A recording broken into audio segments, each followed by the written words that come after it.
And in 2009, we restructured the company to focus on, as part of one of four growth plays, the emerging countries of the world. Why? Because there's a combination of higher than in major markets economic growth levels and potential to do so. And also there was, on average, at least less than half of the IT penetration of services and products and services in our competitive set in those places. So you put those two together, above average growth, below average IT penetration, you say attractive markets. So that's the focus for us. And if you look at the third element, so there's growth, IT penetration, the other one is we need high-skilled workers to work in our field. And therefore, if you go into many emerging countries, they don't exist. The opportunity between all those three vectors is really to provide something that is of great value to our business and our shareholders, but also of great value to those communities, which is economic development and changing the way that people live and work. And this is, while it has a CSR component, this is absolutely mission critical for IBM. One of the main issues is trying to track down people so that you can provide the opportunity of service to them. So if you look at basically there's very, very significant components of the continent of Africa don't have identity. And interesting to hear in Bangladesh, the importance and relevance of social business.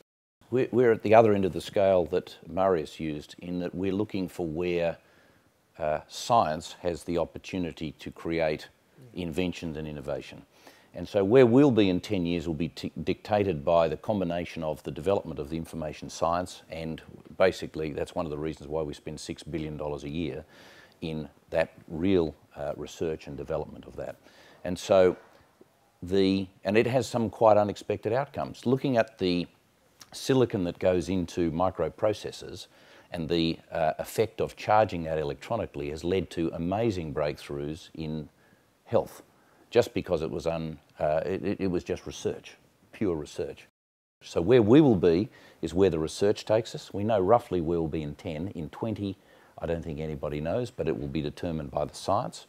And then we will be looking for ways that will say that core competence, where does it take us?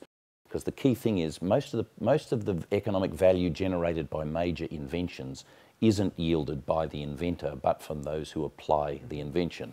Yeah. The steam engine, the railway, the internet, all of those major inventions and innovations have yielded enormous economic value, which is why we have half our business in services to help people to apply them, as well as the other half to create and invent. So where we'll be is where science takes us and where our creativity takes us. And something we've started doing is, in bidding processes, is mentioning things like this that we're actually involved in.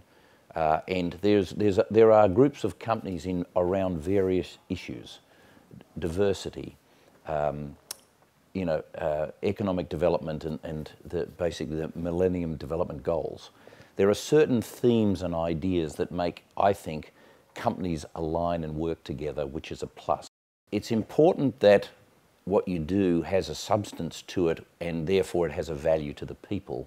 And as Sunil said, I don't think people are just after a salary and an X% increase. There's this thing about having a purpose as to what you do, and that reflecting in the values is an important one.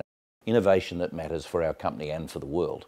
And the wording for that came from people who basically were working in this interactive sense, 24 hours a day, facilitated discussion to come up with that, which I think it sort of sums up what we're trying to do.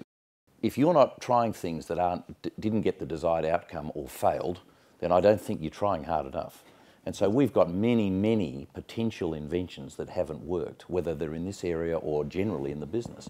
And I think that's, again, it's part of it. You can't expect everything to work. The key is to evaluate it's not working and to move on. Either fix it or move on. Do something else. Look at what your core competence as an organisation can really do, because I think the shared value of that is I think you'll unlock unexpected potential in your existing business, and you'll find a really, really great outlet for your core competence to do something valuable with the help of brokers and others. But I think stick to the core